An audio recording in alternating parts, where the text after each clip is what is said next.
You might have heard the struggle is real, but I tell you, it doesn't have to be real for you. It doesn't have to be your story. Hi, if you're new to me, my name is Raquel and I'm your GPS for success. So, the struggle is real is what was coming to mind. And how do we then shift that? This is the daily shift where I'm going to help you to shift your life in less than 1% of your day, which is less than 15 minutes. I'm going to shoot for 10. And I'm starting this new series around manifestation and reconciling that with your faith. Because a lot of times, a lot of my clients who come to me, it feels like, they're closet woo-woo Christians. They believe in what Jesus said. He came to give us life and that life more abundant until it's full, until it overflows, by all means excessive. And then they start getting into manifestation practices and then they start to pull back. Are these biblical? What does God say about manifestation? What about meditation? All these other things. What is he saying about our thoughts? And what is really in our control? And so the next 21 days or the next 21 episodes are going to be around that for the Jesus lover who is really attracted to the esoteric things and now trying to reconcile, wait, I don't want to open up myself to things that are not of God. And only because we can doesn't mean we should. And there are a lot of things out there that really have been misconstrued both in the church and outside of the church.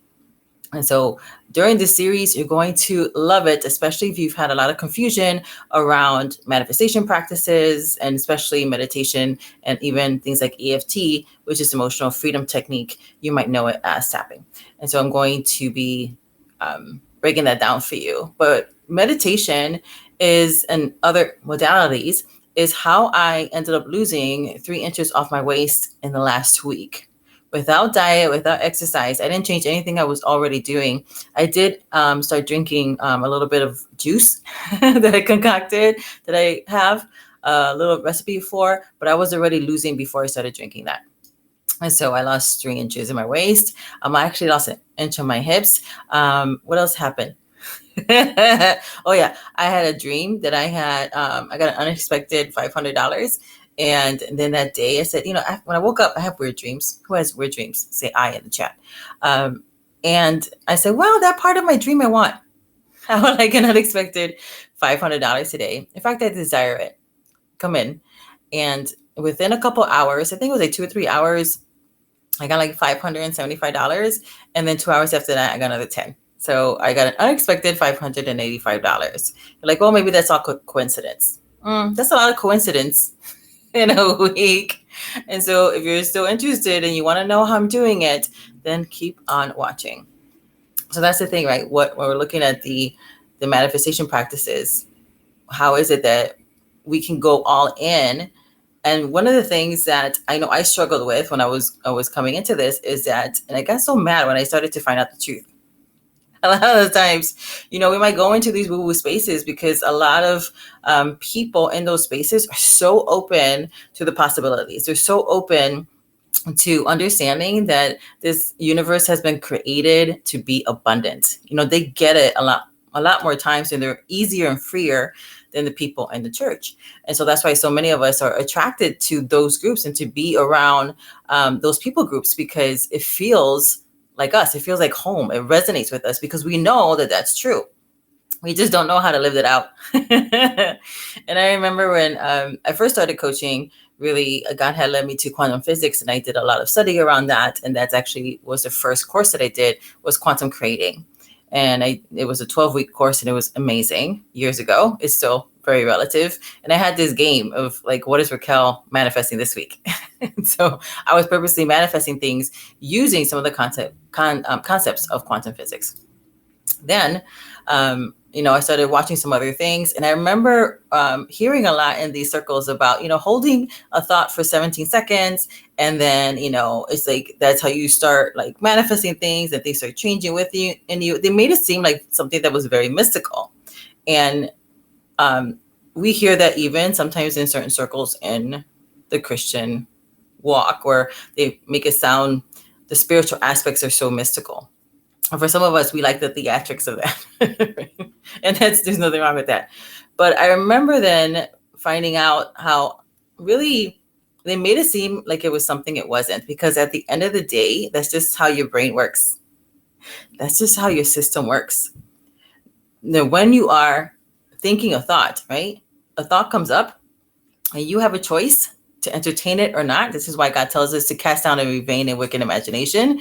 Why? Because the thought may come up, but it doesn't mean that you have to entertain it. It doesn't mean that you have to take hold of it. And so as you are entertaining a thought, then what happens? Your brain is like, oh, is this what we're thinking about? Let me give you another.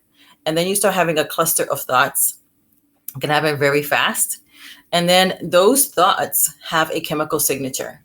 And so that chemical signature, because every thought has a chemical signature, now you are, thinking about it, entertaining it. Your brain is your helper. Nothing has gone wrong. And isn't that good news? No matter the struggle that you're thinking about, nothing has gone wrong. It is actually the thoughts that you're having is just internalized thoughts that you have been thinking about the last 60 or 90 days. And so these next, 20, the next 20, this particular video and the next 20 are going to help you to take your power back by understanding what God says about these things and how he has actually wired us to succeed. And so this is part of how we're wired. We are wired to succeed. We're wired for love. And so when we have a thought that is not conducive to love, conducive to success, right? Doesn't have the foundation for it, where our brain does not have the chemical, signature for it. So it starts to overcompensate. That's for another video. But for right now, right, think about a thought, and the thoughts don't become things. Thoughts internalize you. So if thoughts immediately become things, then every time you have a thought, something will be happening. Not really. You have to first entertain it first. And then what happens is that it kicks off an emotion. The emotion then causes an action. The action causes the outcome. But what was really the catalyst to all that? Your perception. And so you have a perception, that's your filter, and then the thought. And so when you have a thought, right? If somebody says to you something nasty about you, if you don't know them at all, and you know exactly who you are, it doesn't even faze you. You don't even take that thought, right? So there's no emotional connection. Nothing got kicked off. You're just like, water for duck's back. But if someone says something to you who you love, and you find it disrespectful or hurting, right? Now that was a circumstance that happened. And then you have a choice to your perception is kicking off a thought. What is it going to do? That is actually part of meditating. We're told in Joshua 1 that, he tells us, the genius of God, for us to meditate on the word of God day and night, and then we're going to find success. It doesn't say that he is going to make us successful. He says we're going to find it. And even though this was said to me a lot and said to us a lot, what is the breakdown in our bodies? How do we actually do it? How do we meditate? The word there is the word haga, and that means to meditate, to roar, to imagine, which we do all the time. The genius of God telling us that thousands of years ago. Now science is showing us that this is how we came into this world. We came into the ages between 0 and 7. And our brain waves are in something called theta. So we're in record mode. It's like hypnosis. That's why they're like, oh, the children are so naive. They're not naive. They're not stupid. They're in record mode from 0 to 7. And so that is your favorite way, the favorite way that your body loves to reprogram, because that's how you came in. And then we see Joshua 1:8 saying, hey, if you want to be successful, meditate. What's meditation? When you're replaying something over and over again in your head, your imagination space, you're already doing it. You're already doing it. And this is the thing, you're going to end up doing whatever you're seeing and you're replaying over and over again. It's matter because they become matter. It's all just a story. And the story that you are telling about yourself and to yourself, that's what you're going to end up playing out. People can pick up on it, and we'll end up talking about vibes and frequency and all this other stuff during this series. You need to understand how you are wired to succeed, because today you can start taking your power back by understanding this first. Everything that's going on right now, you're normal. Nothing has really gone wrong. The thoughts that you're having about the struggle is real. It's only a perception. You're like, oh, it's an illusion, blah, blah, blah. No, it's real to the people who think it's real. Let's not discount them. Let's not belittle their perception, because the struggle is real for them because that's their perception. But what if you decide to take your power back and take a new thought? Maybe the struggle is real for other people. Maybe in this moment I am feeling struggle because I'm 50 years old. I'm in perimenopause, and I was gaining weight after I had a seizure. Then I had perimenopause, and it was really hard for me to lose weight. And I couldn't even break my plateau because everybody was telling me, well, you're older. This is what happens when you're older. That was the perception. I believed that struggle. I believed that storyline. As you get older, it's going to get harder. Well, then how did this weight start to come off? I first decided to take a new thought. Wait a minute. God puts good things in my mouth and renews my youth like the eagles.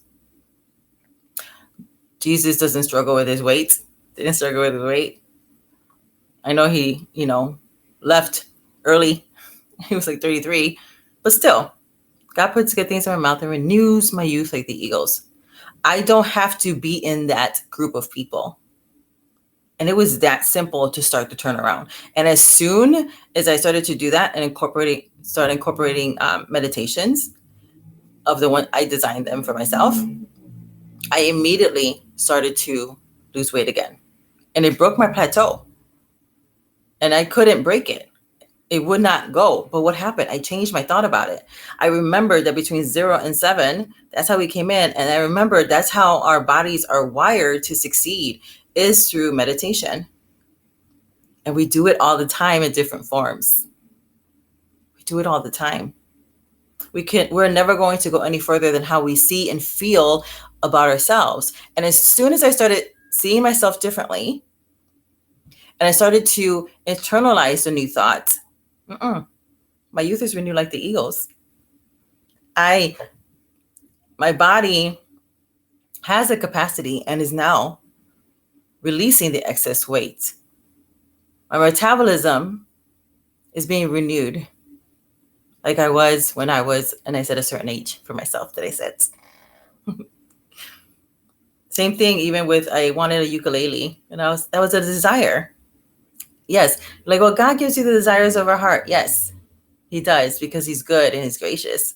But some of these things, he wants you to co-create with him, to co-labor with him, to work out the process with him. Because even in these fun things that you might think are not important, how you do the little things is how you're going to do everything. And if you're used to manifesting all these cool little things that bring you joy and peace and laughter and abundance, when you have to do those bigger things, you would do those big things the way you did the small things. Meditation is so important. It's in the word. And I'm going to show you how you can activate and really connect to how you're wired to succeed. There's so much more that I have for you. I'm so happy that you're here. And hang out with me tomorrow when I bring you the other installment. So if you're thinking that the struggle is real, no, take a new thought. You have the power to take the new thought, and I'm going to assist you. I have so many things planned for you. Your life, I tell you, is never going to be the same. I'll talk to you soon. Bye now.